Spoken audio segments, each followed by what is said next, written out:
Many of you know me. I'm Michelle Kidwell Gilbert. I'm chair of the Archaeology Committee. For those in the audience who are not familiar with the National Arts Club, we founded in 1898. We're a 501c3 nonprofit based in Gramercy Park with a mission to stimulate, foster, and promote public interest in the arts.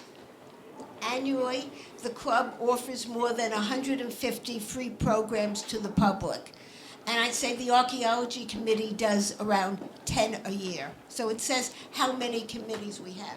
I do see a few seats if you come up forward and look right now. In addition to the programs, such lectures such as tonight, there are exhibitions, and you're seeing one around the perimeter of the room, readings, theatrical and musical performances. And for more information about the National Arts Club, kindly visit us at nationalartsclub.org or find us on Facebook, Instagram, and YouTube. And this lecture will be on YouTube in a couple of weeks. On behalf of the President, Board of Governors, and the Archaeology Committee, I am particularly delighted that returning lecturers H. Arthur Bankoff, Professor Emeritus in the Department of Anthropology and Archaeology at Brooklyn College, and Amanda Sutphin, Director of Archaeology at the New York City Landmarks Preservation Commission, share highlights from the widely praised Buried Beneath the City, an archaeological history of New York. And I saw one person already purchase the book. So it is for sale and back, and you must get your copies autographed. It's a very important study because it won the 2024 Archaeological Institute of America's Felicia H. Hilton Book Award, honorable mention, as well as 2023 Society of American Archaeology Popular Book Award. So it's fascinating, and it's been co-written with two other archaeologists. Their book, which will be sold, retells the history of New York from the deeper layers of the past to the topsoil of recent events. They explore the ever-evolving city and daily life of its inhabitants, tracing indigenous societies more than 10,000 years ago to the discarded refuge from Dutch and English colonization through the burgeoning city transformation into the modern metropolis. These artifacts reveal the density, diversity, creativity of a city perpetually tearing up its foundations to rebuild itself. Annually, our committee hosts a program devoted to America with the aim of elucidating the past, suggesting an understanding of diverse populations so we can better navigate present times. And I think that's a very sore need today. For specific context regarding tonight's program, do recall 4 related talks in the order they were offered. Our inaugural lecture in 2007, when the Archaeology Committee was founded, featured Shireen Barbara Bayer, Excavating New York's Past, American Indians and Archaeologists Working Together. And that was December 19th, 2007.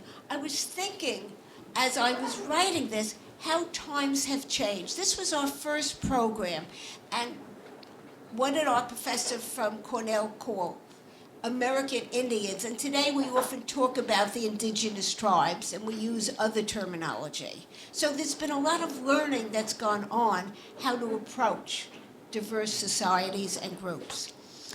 Then we had Cherie Andrea Butler on the African Burial Grounds National Monument.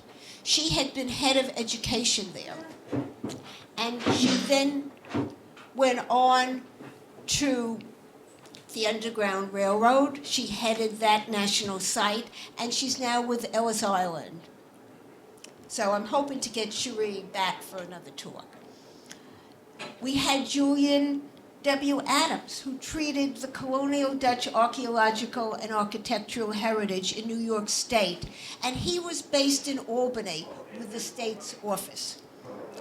And a committee member, Elizabeth Macaulay, virtually discussed antiquity in Gotham, ancient architecture in New York City, and that can be enjoyed online. At a certain point, we transferred to live programs due to COVID to virtual, and we've continued to make most of the programs that are presented in this room available online. So you can listen to it, learn from it again, and tell your friends about this wonderful evening. Now, imagine a land of pristine beauties, fertile fields, fragrant woods, abundant fish in the seas, and animals upon the land, inhabited by numerous native tribes. This was the New World, as it appeared to voyaging sailors. Yet our terrain soon transformed itself into a ground replete with conflicts between warring European nations, as well as with diverse groups of settlers and the indigenous populations they encountered. A situation creating a dynamic mosaic of divergent loyalties throughout the territory. Permit me to provide some background concerning New York's early history beginning 500 years ago. April, and it's 1524, La Dauphine, commanded by the Italian Giovanni di Verranzo in service of Francois Premier, reached New York Harbor. Captain Verranzo became the first European mariner to report on the local Algonquin-speaking Delaware tribe, who call themselves the Lenape. And I'm hoping at least our speakers will talk about this tribe because they seem very important throughout a lot of early New York history, with some of the tribes related directly or indirectly to them. Now, this is the description. We found the country on its bank well-peopled, the inhabitants not differing much from the others, being dressed out with the feathers of birds of various colors. They came towards us with evident delight, raising loud shouts of admiration and showing us where we could most securely land with our boat. All of a sudden, a violent contrary wind forced us to return to our ship. Greatly regretting to leave this region, which seems so commodious and delightful, and which must also contain great riches, as the hills showed many indications of minerals. And I want to turn now to the Dutch Republic. The Dutch East India Company was established in 1602. 7 years later, 1609, Henry Hudson, previously employed by the English Muscovy Company, was hired to find India for Holland. On September 2nd, he's sailing to Albany aboard his main vessel known as the Half Moon. And he's at the Hudson River, the island of Manhattan, and he's initiating the first contact with the indigenous Navasink, I believe is how it's pronounced, inhabitants of Staten Island. And again, they're part of this Lenape's tribe. And he describes these native population, clothed in mantles of feathers and robes of fur, the women clothed in hemp, red copper, tobacco pipes, and other things of copper they did wear about their necks. By contrast, he considered the voyagers and fishermen, the Mohicans, in the book Return of the Mohicans, he encountered. He's called them friendly and polite, very loving people, very old men. In 1613, following a mutiny, the captains of 3 Dutch merchant ships, including the skipper, they and some of their crew became the original settlers, spending the winter months in Manhattan. They included a trader called Jan Rodriguez. He was a mulatto of Santo Domingo, as the first individual of African descent. Rodriguez learned Native American languages, acting as a go-between from the indigenous inhabitants and the Dutch. On June 3rd, 1621, the merchants in the Netherlands formed the Dutch West India Company to compete with the Spanish Empire and colonize New Netherlands and profit from trading. Moated Fort New Amsterdam became permanent as more Dutch settlers arrived. Subject to the supervision of the States General, they could colonize this area, develop the region's trade, ending private trading in the colony. So it became much more organized now. And they had the exclusive right of jurisdiction over the African slave trade. In 1626, this is when the Dutch West India Company imported 11 young men from the Congo-Angola region to work as farmers for traders and builders. And in 1654, there was the arrival of 23 Sephardic Jews from Brazil on a ship that was captured by the French privateer. Well, what happened? 10 years later, Great Britain defeats the Netherlands, and our city is now called New York. I want you to join with the Archaeology Committee in welcoming our two returning lecturers.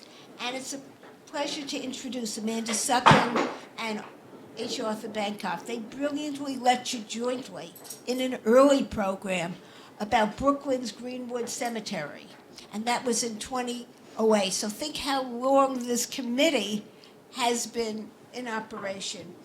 Amanda, seated here, is an urban archaeologist and serves as the director of archaeology at the New York City Landmarks Preservation Commission, the largest municipal preservation agency in the nation, which is very important.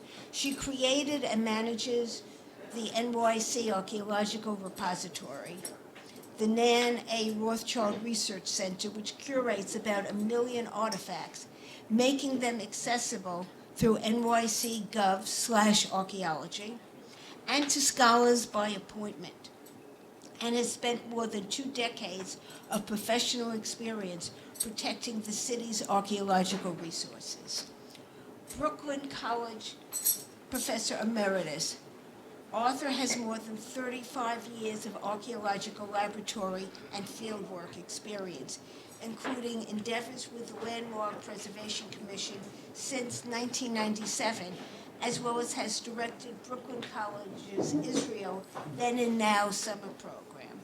He was very instrumental in our committee's setting up an educational initiative to educate bright high school students from Hunter College High and from Washington Irving. In 2013, he lectured about his site in the Balkans and its associated tin finds. But more relevant for tonight's talk, he authored with Fred Winter, who spoke at our first gold medal evening honoring Archaeology magazine, The Archaeology of Slavery at the Van Cortlandt Plantation in the Bronx, New York. Kindly join me in welcoming our two outstanding speakers.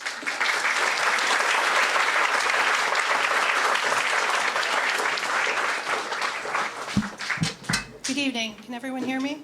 Okay, great. Thank you. Thank you so much, Michelle. That was quite an introduction. And really, I hope I'm not going to go into quite so much detail about our history, but please feel free to ask questions.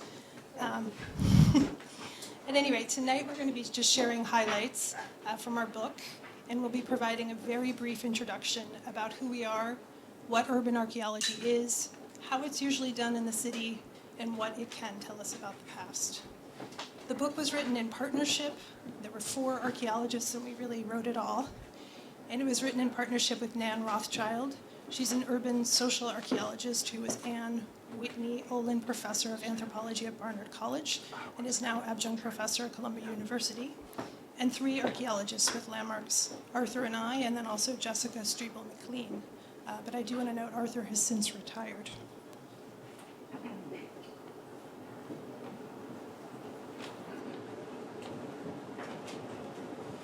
Landmarks was established in 1965 when Mayor Robert Wagner signed a local law creating a commission and giving it its power. The Landmarks Law was enacted in response to Harper's growing concern that important physical elements of the city's history were being lost, including Penn Station, as shown here. Its loss was profound, and like the architectural historian Vincent Stelly said, when it entered the city like a god, and now unscuttles it like a rat. Landmarks is responsible for protecting the city's architecturally, historically, and culturally significant buildings and sites by granting landmark status, and then regulating proposed changes. An archaeologist, Ashley Schredenbauer, was just mentioned by Michelle, joined the commission in 1980, and then the Archaeology Department was created in 2002, and now includes 3 staff members. Okay. The book highlights the collections at the New York City Archaeological Repository, the Nan A. Rothschild Research Center, which was created in 2014 by Landmarks, 10 years ago. Its mission is to curate the city's significant collections and to make them accessible to everyone through our website, which Michelle kindly mentioned. And this slide shows a few artifacts, including, let's see if is the pointer not working now? No, it's not. Sorry about that. So we'll go the other way. So on this side is just a view of our repository, perhaps not as glamorous as you might have been envisioning. The one in the middle is a university class coming for a visit. And then on the other side are just a few of our artifacts. And I just wanted to take a moment to note that artifacts can tell you so many different things depending upon the questions that you ask. Looking at these objects, you might see tablewares. You may wonder how people set the table. You may wonder how were they made. You may wonder who made them. But in this case, they can also tell you about global trade. The object on the lower left is a Chinese export porcelain. They were incredibly popular throughout the world, and they really brought quite a lot of money to China. The ones around them are actually British attempts to make them in the 19th century because Britain wanted to get in on that trade. So studying them, you can really see the changes in the world current. And I do want to note that both types of patterns are still very sought after today. Archaeology has happened in what's now New York City since the 19th century. However, while many archaeologists lived in New York City in the late 19th and early 20th century, few focused on the city itself. And so the archaeology was generally done by avocational archaeologists. That is, people who were generally not professionally trained, and they did not make their money through archaeology. This is one person, Stanley Wisniewski, and he is here excavating the Graham Court site in College Point, Queens.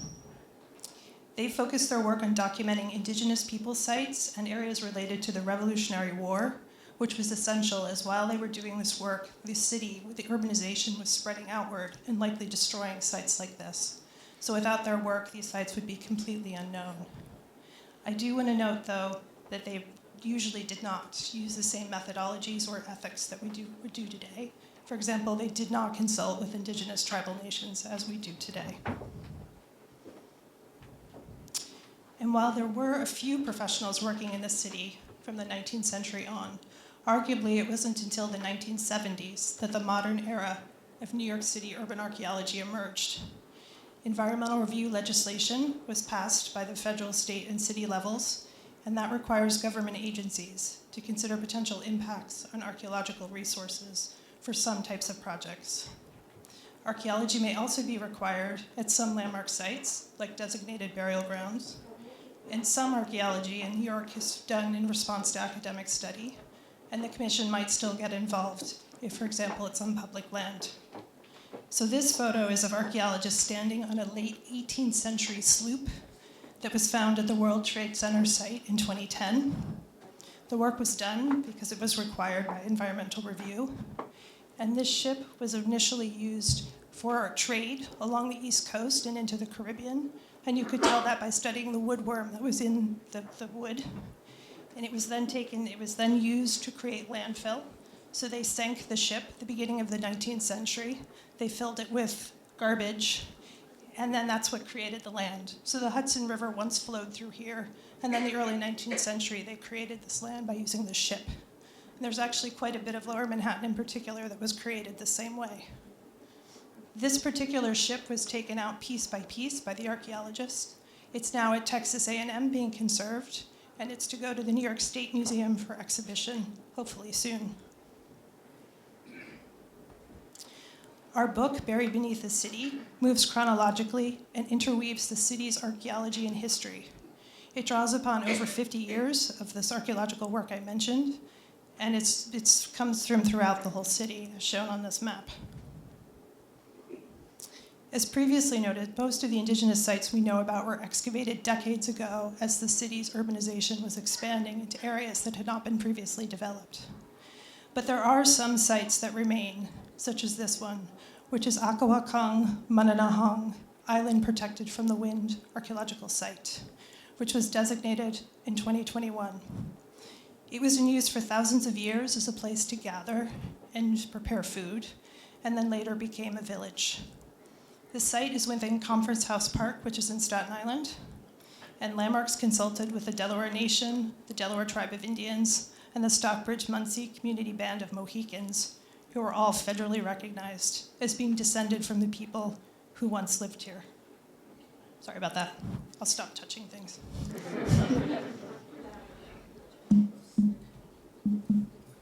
Can I make it louder? I don't know how to do that. Okay. All right, I'll try to speak as loud as I can. Anyway, so we consulted with 3 federally indigenous groups. There are also 2 others I just want to mention. There's also the Shinnecock and the Unkachug that New York State recognizes. But for this particular site, we worked with the 3 tribal nations. The name actually was in colonial records, and we then worked with the Delaware Tribe of Indians, who spoke to elders to figure out the correct spelling and the meaning. So that's where the name comes from. So it's actually an old Munsee name. The book also draws upon historic documents, like this map, that are used by the city's urban archaeologists to trace the evolution of land use. This map shows what New Amsterdam was like in 1660, when the European settlement was crowded into the lower tip of Manhattan. So you can see the Palisade just here, and that today is Wall Street. And it was built to protect this Dutch settlement from the British and some indigenous groups as well. Also, you can note there's a canal going through, because this was a Dutch settlement, and that was to bring goods into the dense settlement. And now today, that's known as Broad Street, and so the stock exchange is located just back here. And I did want to mention that New York Historical Society is going to be having an exhibit opening later this week on this very map, if you want to learn more. When the Dutch colonized the area in the 17th century, they brought their material world with them. These glass fragments are from a romer. Romers were large drinking glasses, as shown in the illustration on the right. They were used for beer or wine, as this gentleman is clearly enjoying. And they were popular in the Netherlands from the 15th through the 17th century. These fragments were found in a 17th century context at the Stad Huisblok site, excavated in Lower Manhattan, 1979 to 1980. And I do want to note, at that time, glass was very expensive. It was hand-blown, it would have had to be imported. And so to have it in an archaeological context suggests that the people who let threw that out were quite well off. Sometimes excavated artifacts can be associated with specific individuals, such as this bottle seal. It was found during an excavation at South Ferry in Lower Manhattan, and the seal has the heraldic symbol of Governor Fletcher, who was New York's governor in the 1690s, and likely best known as having been recalled back to Great Britain for consorting with pirates. Bottle seals were used to identify the owner of the bottle and were a marker of wealth and worldliness. And because at that time, again, the glass was hand-blown, it was expensive, and so not everyone would have this. And wine itself was shipped in large barrels and would then be decanted, often into a locally made ceramic jar, or maybe just another smaller wooden vessel. So to have your own personal glass bottle, again, something only like the governor would be likely to have. These are 2 18th century ceramic artifacts. The one on the left is a sugar mold that was found in Whitehall Street in Lower Manhattan. and it led archaeologists to research New York's role in the sugar trade. The sugar cane was grown in the Caribbean by enslaved workers and was exported to New York for processing. At that time, raw sugar would be boiled, cooled in molds like this, and then white clay slip would be poured to purify the sugar. The whiter the sugar, the more often you had to go through this purification. So white sugar was very expensive. The byproduct, which was molasses, would be sold separately. The artifact on the right is a punch bowl, and most likely used for rum drinks, which is another byproduct of sugar production. You can make rum from either molasses or from the sugar cane. Punch was an incredibly common drink in the colonial era in the early 19th century. Everybody drank punch. And remember, this was a time before the city's water supply was both adequate and clean. Archaeology is essential to filling in the gaps in the historical record, which, for example, says little about the lives of Black people in early New York City. The excavation of the African burial ground in Lower Manhattan in the early 1990s, location shown on the 1755 map, yielded more than 400 burials that were analyzed to reveal some of the physical stresses from their hard labor that people lived with and very high infant mortality. DNA testing also showed African origin of many adults. The artifacts on the left are shroud pins. These were actually found in the Commons, which is also shown on this map. But shroud pins would be, shrouds would be placed on a burial, pinned in, and then they would be interred in a wooden coffin singly. Shroud pins were the most common artifact found at the African burial ground. These sites are within the African burial ground and Commons Historic District, and Landmarks regulates all the subsurface work. And I should note there are at least 3 burial grounds within this area. In addition, pre-revolutionary New York was also a center of crafts. The objects on the left are ceramic crucibles for melting silver associated with the workshop of Simeon Sumain, which was once located at what is today 7 Hanover Square in Lower Manhattan. The silver tea caddy on the right was made by Sumain circa 1720, and it's in the collections of the Metropolitan Museum of Art. I also wanted to note that the heraldic seals on it are actually the Bayard family, who had several sugar mills in Lower Manhattan, and that's where their wealth came from.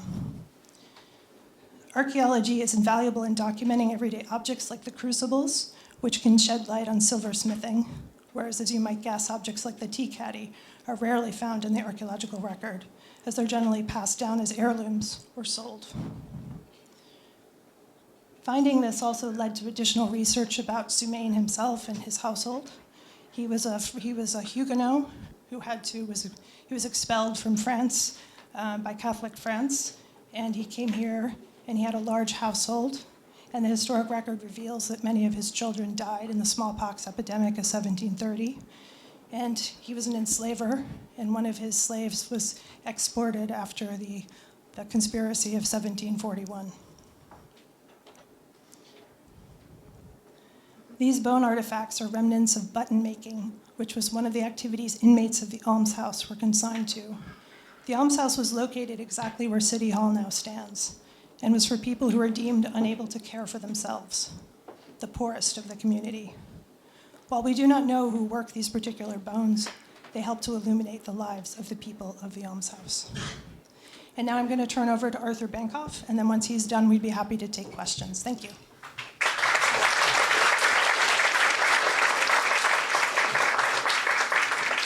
So the almshouse was located where City Hall now stands. In City Just the Hall mic. Pull the mic down. There you go. Better? Yeah. Okay, good. All right, so the almshouse, just to redo that, was located, was situated where City Hall now stands, and it was a place where people who were deemed to be unable to take care of themselves, or in certain cases rebellious, they were the poorest of the community, and we don't know who worked these buttons. They do help illuminate what was going on in the almshouse. Hang on, right? We do know who wore them. Okay, it was not the poorest of the community. Buttons were in the 18th century were indicators of class.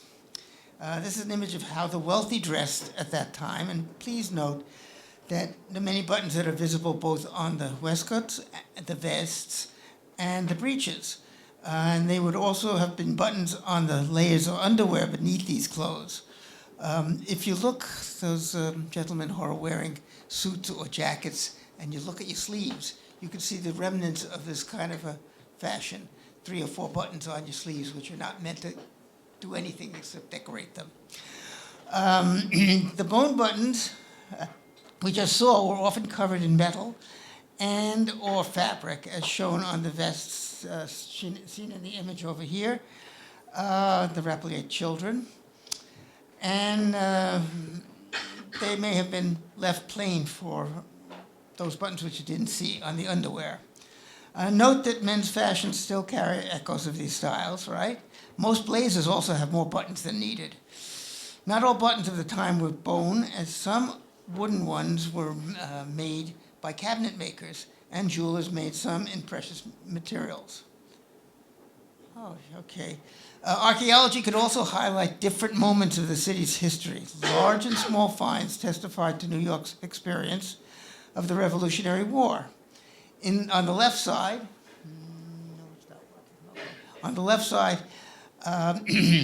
is an outline of a contemporary street grid of Battery Park, and you can see the surrounding streets in Lower Manhattan overlaying the 1776 Ratzer map depicting New York in 1766 or 67.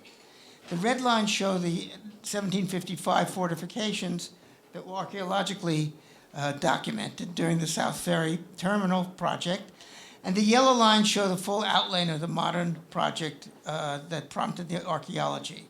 On the right are 2 Revolutionary War enlisted men's buttons that were found during the same project. Let's see. Okay. The one on the left says USA on it and is an American, a button from one of the American soldiers who was here. The one on the right says 31 on it, which is the insignia of the 31st Foot of the British Army, who was also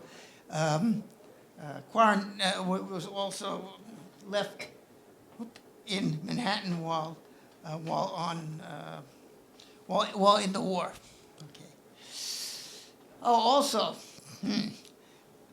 Evacuation Day, November 25th, which we don't celebrate anymore, but it was when the British left the city and was an annual holiday for New York City.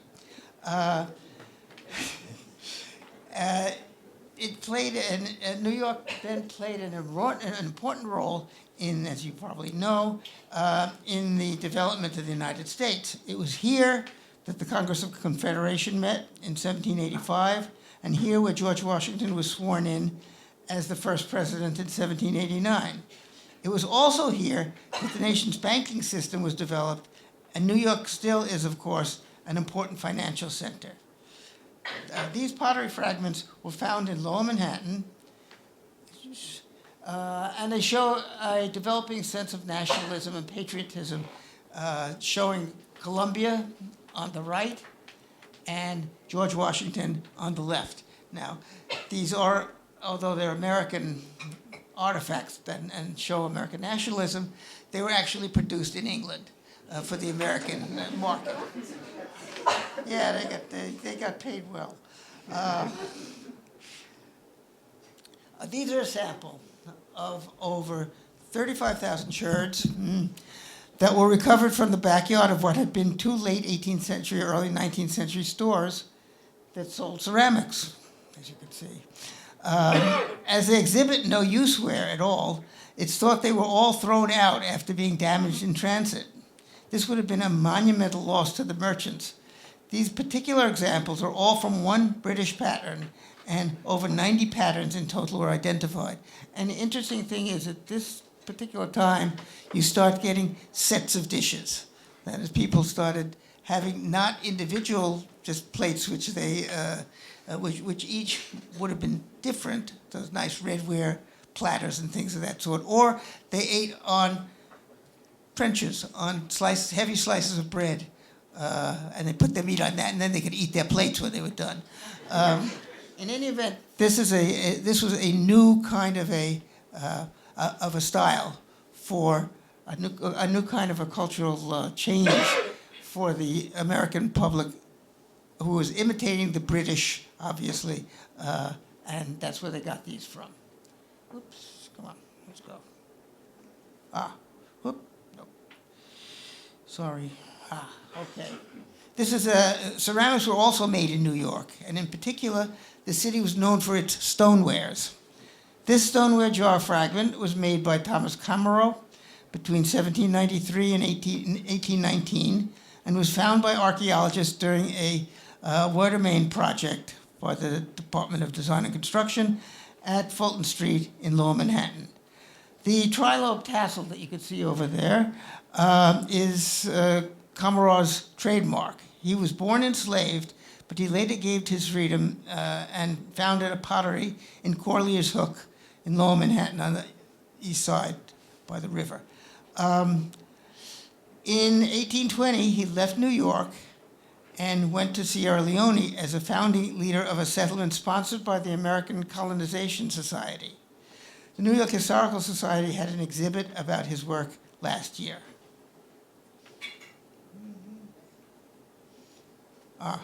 These are stoneware jugs, simpler kind than the ones with all the decoration on them, but stoneware utilitarian jugs that were found in the same area as the Thomas Camero shared during the work on Fulton Street. They were made locally and used to pickle and store New York oysters, for which New York was also very famous, and were shipped to places like Philadelphia, Charleston, the Caribbean, Guyana, and Suriname. The jars were sealed with a cork, and then wax was placed into the well. Pickled oysters were very popular in the 18th and 19th centuries. To date, these are the only such jars that have been found in archaeological context, that is, from an excavation. The other ones are stray finds or are passed down as heirlooms. To date, these objects also speak to the importance of having an archaeological repository, which brings together artifacts from all over the city, as they were not initially identified as being oyster jars until they were further studied at the repository. Speaking of oysters, these are very large oyster shells from oysters that died in the 18th century and lived for between 20 and 30 years. Oysters produce a growth break for every year. See those? There's the ridges on the oysters, right? So one can count them to estimate the age of death. Studying oyster shells can provide important information about the environment of New York City's waters. In addition, oystering was a very important food source and an industry well into the 19th century. In the colonial era, they were very plentiful and cheap, and everyone, rich or poor, ate them in a variety of ways. We've got recipes for all sorts of stuff you could do with oysters. Incidentally, the oysters are coming back into New York Harbor through conservation efforts. Colonial New York was also a center of meat processing and exporting. The stockyards at slaughterhouses were north of the city, west of today's Foley Square. That's because, obviously, stockyards were smelly kinds of things, and slaughterhouses were not necessarily something that you wanted to be with. So it's colonial NIMBY, in a sense, right? They wanted to get them out of the city. Shown here is the butchered end of a cow femur with a sawn edge. You can see the straight edge on the left-hand side, and means that it was done with a saw. It was found in an excavation at City Hall Park. The epiphysis is unfused, indicating that the animal was young at death. They were most likely used in a soup or a stew. The study of animal bones is called faunal analysis, and it can tell how dramatically the environment has changed through time, what species were in the environment, and what people were eating, and how food was prepared. Okay, urban archaeologists draw upon a bevy of archival sources to identify and contextualize artifacts excavated in the city, including historical newspapers, city directories, land conveyance records, among others, including the advertisement on the lower left, placed by George A. Gannett in the December 1st, 1835 edition of the New York Journal of Commerce for 10,000 gunny bags for sale in his shop at 52 Water Street. 15 days later, Gannett's stock of burlap bags went up in flames, a casualty of the Great Fire of 1835. Finding organic material like burlap on an archaeological site in New York City is rare, but sometimes its details may be preserved as a design in charcoal, as you see on the right. That's a gunny bag pressed into a softer material, charcoal in this case. And following the Great Fire, Gannett moved his operation east to St. Louis, where he became a inspector of markets.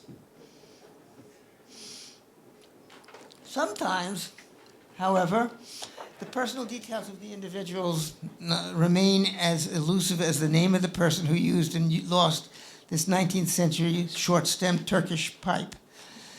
The bowl of the pipe stands vertically while a hollow reed, which is missing, was lost while being buried or burned, would have been inserted at the opening at a 45-degree angle. The pipe is marked Kazar, which is in southeastern Slovakia, where it's likely was made before 1850. This pipe may have belonged to a laborer working on the construction, which was a builder's trench of a water trough. But whose it was and how it got to New York is a mystery.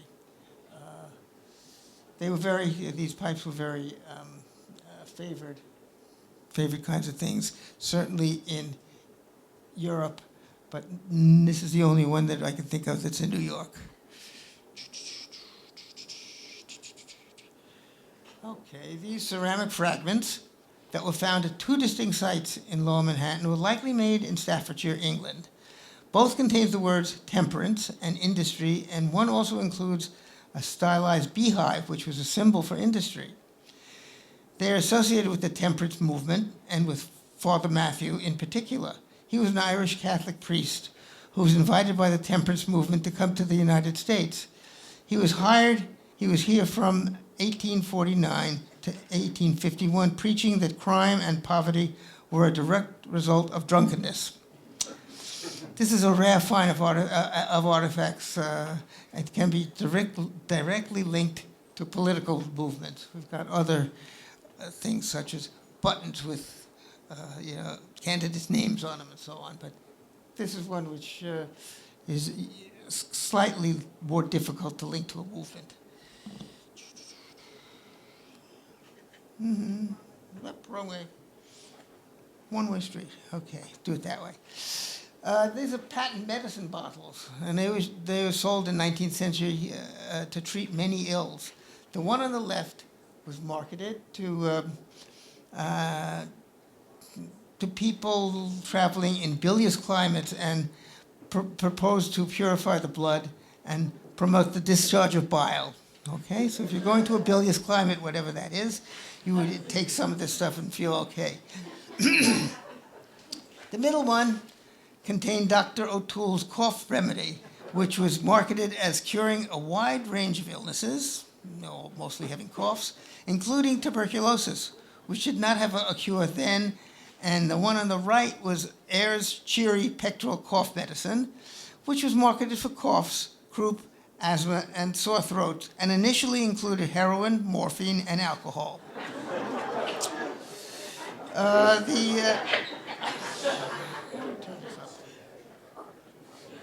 Okay, whoops, wrong way. Let me see.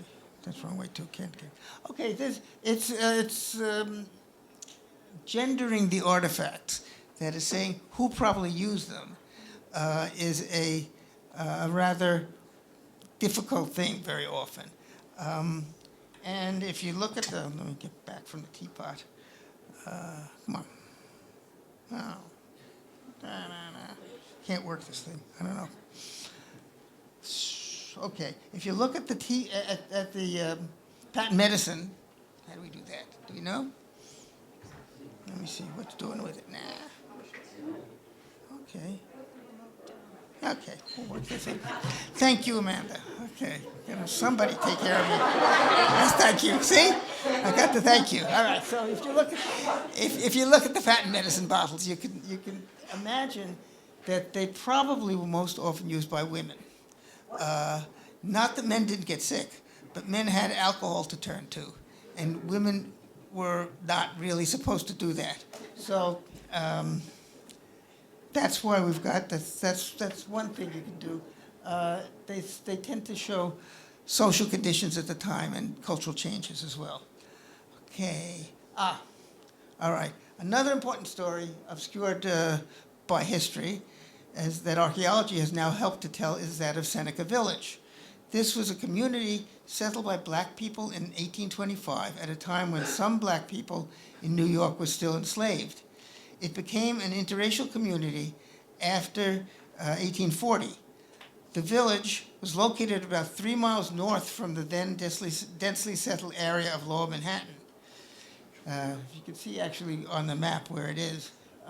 That's West 83rd, 84th, and 85th Street, so it's way away from the city, certainly in the 19th century. Seneca Village was taken and destroyed by the city through eminent domain in 1858 to build Central Park. Newspaper accounts from the mid-19th century depicted it as a shanty town that was not worth saving, but the archaeology and associated historical research indicate that it was wrong. They were wrong. The church was at the center of life, and education was important to its black residents.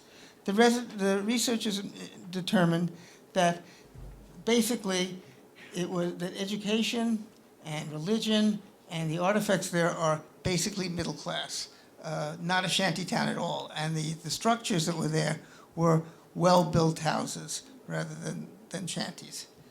Okay, let's see. This is an example of the pottery found in Seneca Village. Technically, it's a transferware Gothic-style teapot. It was the height of fashion in the 1840s and 1850s. Seneca Village has become rather well known today, especially to a number of black artists, and it's currently the subject of a period room at the Metropolitan Museum of Art. Okay. I want to thank all of you for coming here, and Amanda for helping me. And okay. I don't know about the rest of you. I really thought Seneca Village was a shanty town until tonight, having heard about it. So that was fascinating to learn. We're going to take some questions, but before I have a question, would you two of you like to stand up? I'd like to thank you first. Very interesting. I noticed some of the slides, it said 7 Hanover. Do you identify some of the excavations by the current location?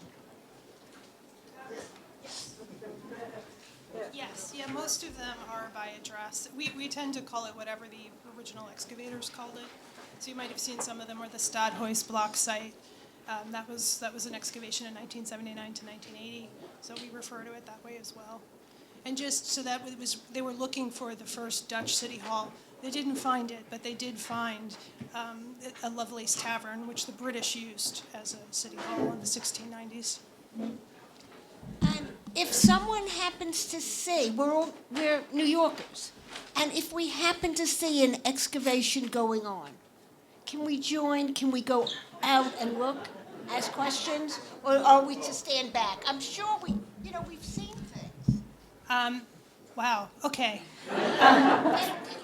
First of all, I think archaeologists on urban sites are dressed like construction workers, so I don't know that you would know it's archaeology that's happening.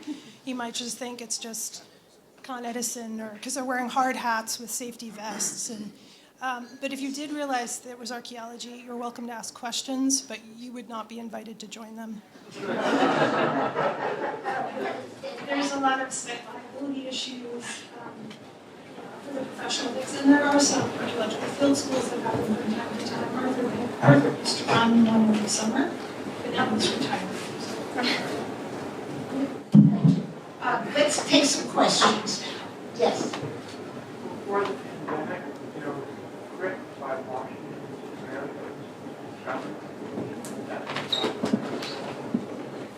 Yes. Can you repeat the question? So the question was, what about the crypt at Washington Square Park? You're right, there are several archaeological projects that happened in and around Washington Square. That particular one was part of a DVC project where they redid all the war remains around. And during that project, they did find a burial vault, or actually two burial vaults, dating from the early 19th century.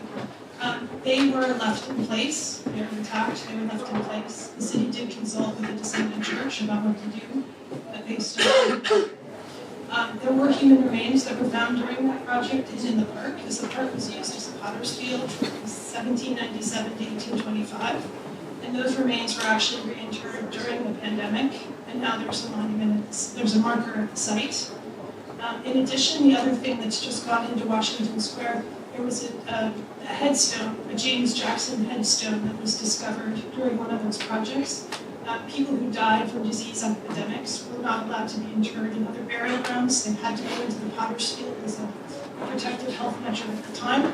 And that headstone is now displayed in Washington Square Park. If you go to that remaining building, it's in one of the windows, and there's information about it if you want to check it out.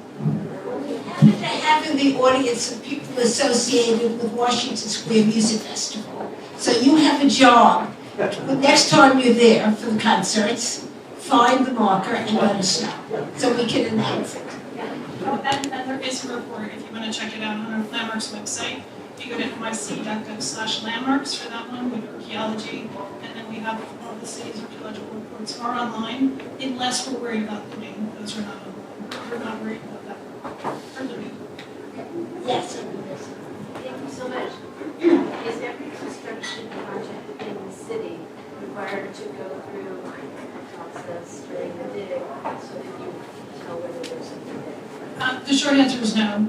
So it's just for projects that are subject to environmental review or that are on some designated sites. And now there's a new state law, so if you find burials, then archaeology can be required then as well.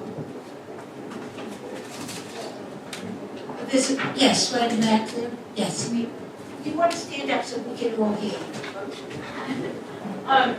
So you mentioned that for a long time, archaeology in the city proper was avocational and that professional archaeologists mostly sought to dig elsewhere. And I was wondering if you could speak to the reasons why. Was it sort of like like imperialist mentality, sort of like we're entitled to this land, therefore, it sort of is beyond investigating of its own right, or? Well, for a short answer for that, for a very long time there was no archaeology in New York. Right? So anyone who wanted to be an archaeologist, for whatever reason, would be an archaeologist in Greece or France or Italy, wherever. The other thing being, by the 60s and 70s, when we started really actually doing archaeology professionally in the city, many of the sites were no longer there, right? If you're going to put a skyscraper up, you want to go down to the bottom, go to the bedrock. It wasn't a matter, I don't believe it was a matter of being negligent, it was just a matter nobody thought of it. It never crossed anybody's mind, and still, in New York, there are many people who say, how can you do archaeology in New York? There's nothing there. And they're wrong, because it is there, although a lot of the times we do it in kind of very constricted places, because the other ones have been built over.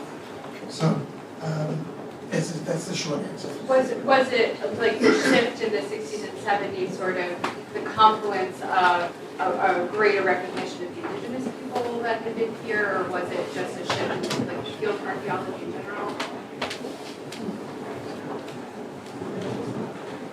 I think it actually comes from historic preservation. I think there was a real push that was interested in preserving the cities, and not just the city. It wasn't just New York.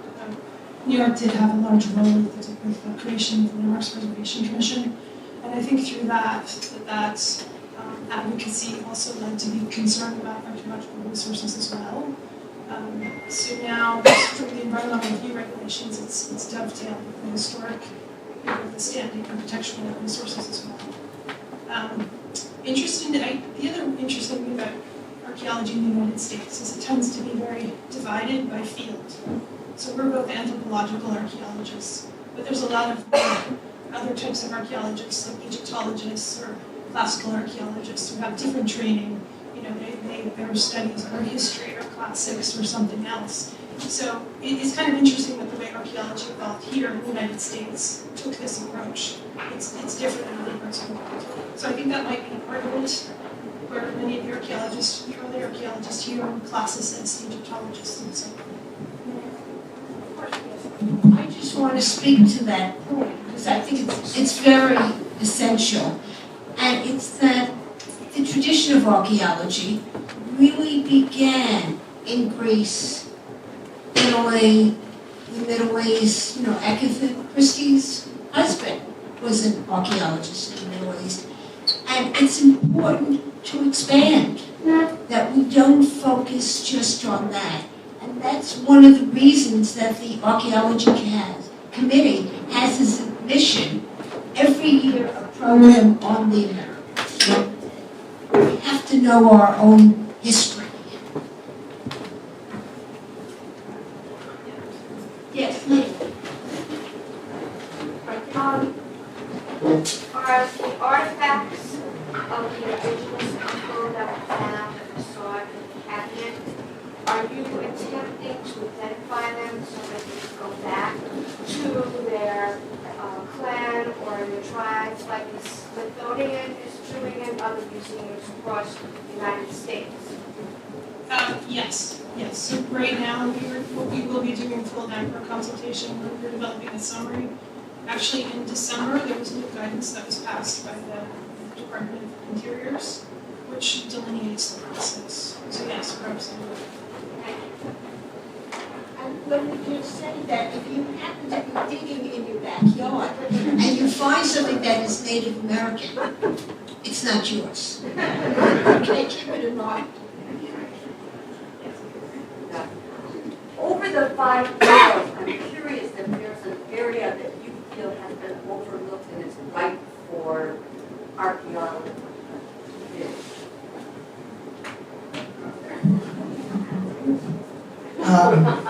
Not really. It's just that there are areas which are more thought to have more sites and more interest to archaeology, but there is no area in the city so far that has not been either identified or destroyed. So the answer is, I don't think so. More of the archaeology, if we had that map, you could see was done in Lower Manhattan, because there was a period where there was a lot of construction, first. And second, Lower Manhattan is where the earliest settlement was. So when people think about archaeology, very often what they think of is what did you find, which is the earliest, right? It's like some kind of a race. And so the Lower Manhattan was logically the first place which archaeologists turned to, and as you can see by the number of sites there, there are also, all right, archaeology has spread out as other areas became developed. There are probably still places in Staten Island which haven't been excavated and could be, but we don't excavate just because they could be. We excavate because it's the law, right? The Environmental Protection Acts include archaeology and history. And we excavate because they're going to be threatened, or the resources are going to be destroyed. Let's do 1, 2. Yes, you first. Is the Stat Voice project ongoing and revisited? Could you stand? I'm sorry. Oh. Is the Stat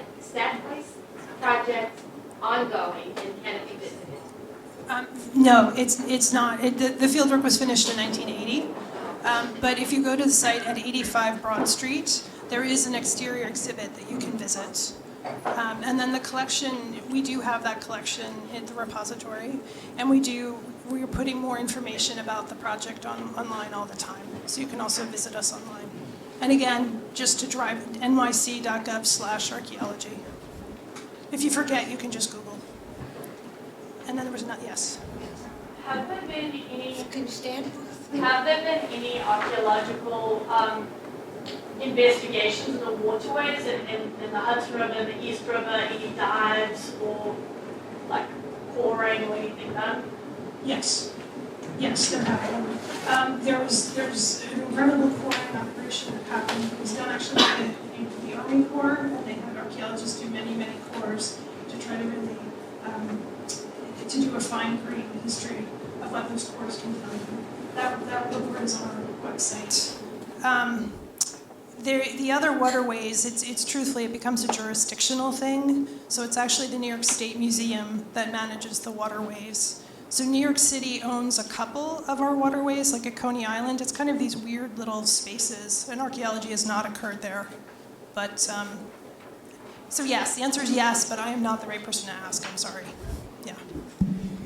Okay, also, if we remember that most of the Lower East side of Manhattan is made land, it was the bottom of the river, whenever any excavation occurs in Lower Manhattan, especially on the east side, we're actually looking at what was in the river, although not right now. We're not what's in the river now. Yeah, that's a great point. Thank you. And 7 Hanover Square, that excavation is a great example because half of that site was made landfill and then half of it was permanent. So yeah, thank you, Arthur. Any other questions? We bored you into submission? Yes, and then I'm going to... Yes. Yes. Yes, you mentioned. Even though I know your voice carries. You mentioned that there's a lot of the excavation in archaeology was done down at the lower part of Manhattan. And right now, up in Inwood, up around 207th Street and Sherman, where areas that were never really developed before or excavated, there's a whole lot of construction going on up there. And so I just wondering if you guys are involved in that in any way with preserving anything that you might find. Yes, there have actually been 2 recent projects up in Inwood. One is there was an African burial ground in Inwood, and there was testing that was done at that site. It found the site was very disturbed, but there's still a protocol in place just in case something actually is found. And I believe there's discussion about putting a memorial at that site as well. And then there was another project on Cummings Street in Inwood that I had high hopes for, but they didn't find anything, I'm afraid. But those reports will be on our website if you're interested. I want to mention that at one point I said to Amanda, or I wrote you an email, that I wanted to have a club trip to the offices. And maybe one day for the club members, we'll be able to visit and see more and learn more. To the repository, sure. I don't think you want to come to Landmarks offices. You're welcome to come to the hearings, of course. They're open to that. Okay. I want to tell you this was wonderful. Let me just announce that our forthcoming lecture is on April 1st, and it features Professor Mark van der Merp of Columbia University discussing before and after Babel. In back, you have Courtney Brown, the beautiful blonde, and if you give her your card, you will be put on the archaeology addicts list, especially useful for those of you who are not club members yet. So enjoy our punch reception. It should be happening right beyond the curtains. The books are over there. I'm going to get one. And I thank you. This has been a wonderful program.